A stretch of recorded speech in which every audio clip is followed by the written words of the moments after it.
On today's PMEA's Take Note podcast, we are talking to a PMEA member that has done some pretty remarkable things in just the first few years of her career.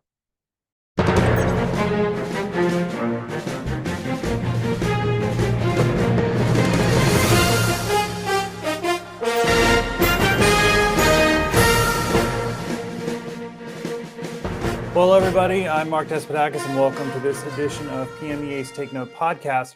One of the things we like to do every once in a while on the podcast is kind of spotlight PMEA members and talk to them about good things that they're doing in their program.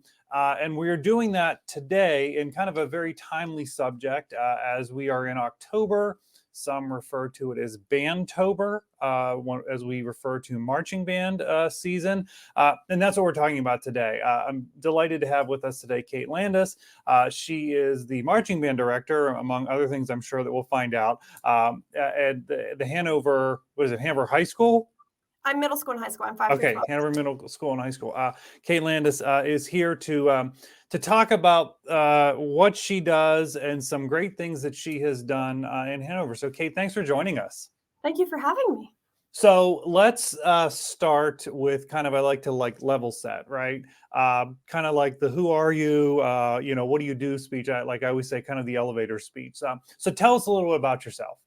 Yeah, so my name's Kate Landis. I'm from Lewisburg, Pennsylvania. So if this is Pennsylvania, it's right in the middle. And I was in band at Lewisburg. That's really where I fell in love with music and wanted to be a high school band director. I graduated in 2014 from Lewisburg High School. Then I went to Penn State. I was there for 5 years. I had a double major in music education and clarinet/saxophone performance. So I graduated from Penn State in 2019. And then in June of 2019, after I graduated in May, I got my job at Hanover High School, had band camps 17 days later. And this is now my 5th year at Hanover High School. And there's 2 Hanovers. This is the one in York County. So I am very close to the Maryland border down in southern York County at Hanover now. So interestingly enough, right? So, you say you're hired and then 17 days later, you have band camp, but then a few months later, you also have a pandemic, within so close to your beginning career of teaching, which I'm sure shapes a lot of your story and a lot of things that you have done, which we're going to get into as we talk further. So first of all, tell us a little bit about the marching band program at Hanover. Yes. So when I was hired at Hanover, I wanted to be a high school marching band director. That was my dream. It can be difficult getting a high school marching band job straight out of college. So when Hanover provided me with the opportunity, I was so grateful and I took it straight away. I had 27 kids in my first marching band. 20 of them were instrumentalists. 7 of them were color guard. When I got there, they didn't really know what 8 to 5 was. They didn't march. They were a pep band. So my first job was creating a marching band program. So my first season was someone else's show. I wrote drill though. So I wrote the drill for it. And we had our first band camp and I really kind of hit them right out the gate with something very, very different than they were used to, which was a blessing and a curse because I was starting really from ground zero. And then up until this point, this year, we have 95 kids in marching band in year 5. So it has been an awesome journey. My kids are absolutely amazing. My parents and admin and everyone in the Hanover community is absolutely amazing. And they've trusted me to kind of take this program and run with it, which I'm very, very thankful for. Yeah. So a couple things to dive into there. First of all, going into a program and kind of changing the way things are done pretty quickly. Some would say that's a bad idea. Some would say that's a major risk. Obviously, it worked here. Tell us about what that was like. As you went in and really kind of did a culture change, I guess. Yeah, and that's exactly what it was. I mean, I think building culture is the hardest thing you can do as a teacher. And that is so much what music programs and marching band specifically is culture. So building that culture was difficult. The nice thing, honestly, why Hanover was so great is that I was starting from ground zero. And the kids, even my seniors who that's who I was nervous about, right? The kids, I was 22 years old, the 18-year-old seniors, I was like, why would they trust me, right? So getting them excited about and being proud of something is, I think, the most important thing. So showing them what could be and having them, for the first time maybe ever in their marching band life, be so proud of the product. And even if that product's really different, building that culture of being proud and excited and being part of the history of something that's going to change and be amazing, was kind of how I went into that. And they took it well, and which was really awesome. So yeah. All right, so then let's talk about the other major headline out of what you described. There was growing the band from 27 to 95 in a relatively short period of time. Also sprinkle in a pandemic and the after effects of that on education in that time frame. So tell us, what's the secret here? What is the magic that you did to grow the program that large? I think my biggest thing is, yes, I'm a music teacher. Yes, I'm a band director, but teaching the humans. And I really focus on teaching the humans more than I'm teaching the music. And that has been, I think that's the key, right? I feel like we get stuck in teaching, getting stressed out about the drill and the music, which every band director does. I do too. But and just teaching the humans in front of you and having those connections with the humans in front of you. So the pandemic was a huge thing. The nice thing about Hanover in our community, we are a very blue collar working community. So Hanover didn't shut down as much as some other kids did, and towns did in the rest of Pennsylvania. So we of course, did the cyber and the A and B days and all that kind of thing. And that year we didn't march a full show, but we still had marching band. We attended all of the home games. And you just can't let it stop. If you have the momentum, you need to keep going. And I think that momentum is 100% based on the relationships and the humanness between you and the kids, more than, if you're a competition band, what place you're getting, or if what, I don't know, grade level of music you're playing. That all is important, but I feel like we need to focus on the kids and the kids that are in front of us. And a big thing with that, I know my first year, it was very difficult, but focusing on, the 20 kids, the 27 kids that were in front of me, and not thinking about the ones that weren't there. You need to focus and put all of your energy into building relationships and being with the kids that are in front of you. I think that's honestly the key. So what doing that builds the culture within the program. So how does that expand then outside of the program, or how did you kind of do that to get people to want to come and be part of it? What's the recruiting aspect that you were able to do that grew this?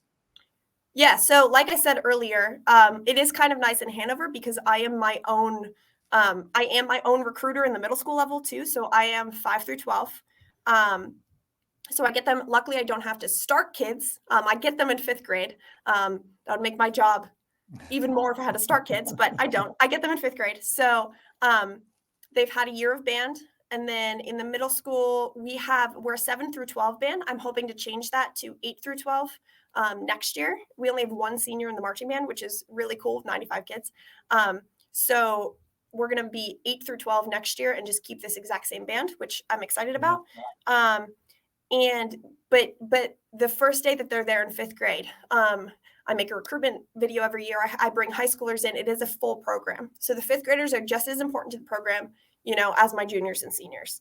And having that cohesiveness of a program, which is easy to do when it's just me, but I know a lot of schools, it's not that way. So having the cohesiveness of a program and having, things that kids can get excited about, and just introducing that to them and the excitement of what you can do in middle school, but what you can do in high school, and you can do districts, and you can do marching band, and you can do all of these fun things, and just be constantly just filling them with that excitement. And it really helps. I mean, you have to have, if you're going to do this job, you have to be full of passion. And that is something you can't really teach, but you can kind of go into yourself and find. If you're excited about it, the kids are going to be excited about it. So being able to really truly be excited for them and with them, and it's their band and you're doing this with them. And it's even from 5th grade, like what you can do with music, and being able to foster that passion is so important. Yeah, your situation, you are lucky that, you are your own feeder, which in your situation works. For some folks, it doesn't work because maybe they don't have the passion. I'm then curious if you've been able to come up with like anything that you could say like to any music teacher out there, maybe a high school band director, or really, kind of anyone who's teaching what you're doing. Like, here are some things that are you could easily replicate. Here's what I did that maybe you could take away and replicate from this. Do you have any tips like that? Yeah. I mean, we've talked about culture a lot in this podcast. I did a session at PMEA summer session using Dinner Culture Code, which is an amazing book if you can get your hands on it. And the first third of the book is about belonging and belonging cues. That is like, I try to live by that. So belonging cues, I think, can be used just in daily life, not thinking about it as terms of you're using them or not using them, but what it is building relationships with people in your life. So it's the feelings of safety in terms of emotional safety and familyness and unity and all of those things. And the small things that you do every day, those are the cues that are going to build up to those feelings. So whether it's having inside jokes with kids, or just even like handshakes, a fist bump. We have a handshake before we go on the field. Before every game, we do potatoes, fries, put them in the fryer, and the entire band knows it, and we do it, and that's our thing. And if I forget to do it, I have the entire marching band screaming, "We need to do our handshake," and just things like that. And finding those things that are specific with, even band directors are just band kids, right? Like, we're all the same. So finding those things that are like special with your kids and those and creating those cues and creating those places. And another thing is just taking the time to have those relationships with every single kid, which can be hard as your program expands. But even if it's just, hey, how are you? Oh my gosh, you went to the beach this summer. How was it? Just having those one-on-one conversations and putting time and effort into every single kid and every single relationship. That's what's important. That's more important than, and I tell the kids, every single kid, whether you're, our best trumpet player or, I don't know, someone who just holds their flute, every single person is equally as important in the marching band and in our program and in Hanover and the district. And you need to really take time to foster those relationships. Yeah, boy, I think that's incredible advice. And maybe it's often overlooked, as you make the point earlier, that, there's so many other things we're worried about, right? Especially in a marching band situation, that maybe we forget to do those things, but it is those things that create the culture and help, the students be students. Because, just a quick observation from the high school band that I work with, we went to a Bands of America regional this weekend and competed. And as we were waiting in the parking lot to go to dinner, we're parked next to this band that is probably 6 times our size, has been in the Rose Bowl, just an incredible program. But what happened was they were waiting, we were waiting, both sets of students started playing football together in the parking lot. And it's like, that is just this amazing culture thing. It's like band kids being band kids. And I think that's really important to step back and remember that it's not always just about the 8 minutes on the field. It's about all this other stuff. In fact, all the other stuff is probably more important. Would you agree with that? Oh yeah. And getting them from day one, like even what you're doing at band camp. And I always have the conversation with my leadership, which I know we've talked about a little bit, the leadership and how important that is in like the leaders they're the leaders of the band. I'm not the leader of the band. The people inside the band are going to be the success of the band. Right. So picking leadership and drilling into those kids that like, these little ones are watching you, right? You need to be positive. It might be hard. You need to call. I always tell them, call me out on being positive. I'm going to call you out on being positive. And in these little, like, you are the future of the band and you are making these decisions. So yeah. Yeah, so I want to hit a little bit more on student leadership. I think you did talk at the summer conference about empowering student leadership. And you've given us a couple of the examples there. But, like talk us through a little bit more of that, because sometimes we name the drum major or we have the band president or whatever it is. And some directors might say, boy, it's really hard for me to find something for them to do. How are you then actually empowering them to be a true leader? Right. So every person in the band, I think, is a leader in their own right. Especially my band this year. It's definitely a growing year and a changing year because we grew so quickly. Like 60% of my band is 7th and 8th graders this year, which is absolutely amazing for the future. But this is the first year that my high schoolers are outnumbered, and the new kids, kind of overpower the band. So this year's kind of special because all of my high schoolers are leaders, pretty much. If you are in high school, you are in a leadership position, even if it's not official, right? You are. So just we are constantly talking about how they need to be the models, which they're still in high school, so that can be tough. We do a leadership class. I teach a leadership class in Hanover that and it's all music leaders. It's our Triumph Honor Society, so it's leaders in chorus, orchestra, band, all of it. We went to Penn State and we worked with the blue band director and the director of choirs and a business leader, professional at Penn State.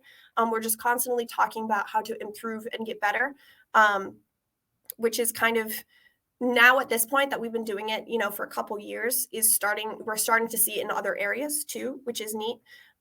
But my biggest thing with leadership is I think you don't need to have a title to be a leader. I see a lot of people in my band, and they know this, that they're not drum major, they're not the clarinet section leader, but and you need to be empowering these kids that even if you do not have a title, the title shouldn't mean much, right? If you're leading correctly, the title should not, right? You're bringing other people with you. That is a leader. And I really try to foster that in my kids, that we have drum majors, but you're just as important as the drum major is. They're just waving their hands, right? They might be the face of the band, maybe, but so just empowering every single kid to use their strengths to help the band. So yeah. All right. So you've given us a lot of really good advice here. But let's look ahead. I want you, you've done a lot here in just a few short years. And I sense you're the type of person who is always looking ahead to continue to grow. So what is next for the program there? How are you going to sustain this? How are you going to grow? What's next? Yeah. So up until this point, we're at the stage right now that we're so young, and which is amazing, and it's a special journey in itself, and it's like been a special couple of years because we've grown so quickly and have been so young. So our shows right now are definitely so we're a football band. We don't compete. And I'm under the impression that you can be a really good football band and get just as much out of being in a program that is, doesn't compete as a competition band. There's good things about both. But I would like to jump to be able to not necessarily compete, but keep pushing to just keep bettering ourselves, which is going to happen with time, with these kids maturing. But also on top of that, just keep adding things and just kind of keep bettering ourselves. So our show this year is Grease, which is super fun. And I'm just hoping to kind of just keep pushing musically and just keep getting better, especially because we're so young and we have so much future ahead of us with the kids who are in this band, that we can kind of just keep pushing to keep getting better and better and better. And my big thing too is, like I said, you're teaching the kids more than you're teaching music.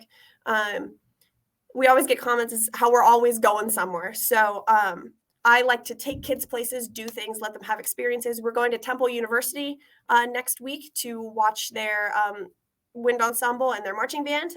We've marched in the Philly parade and the Philly St. Patrick's Day parade. We've marched in the National 4th of July parade in DC. We've been to Penn State. We've been to Millersville. We've been to Gettysburg. So just giving the kids, we're Title I school, and giving these kids these opportunities that they might not get elsewhere. So college visits, things like that. And so I want to keep building on that and just keep giving these kids opportunities that maybe they would get, maybe they wouldn't get if they weren't in the program.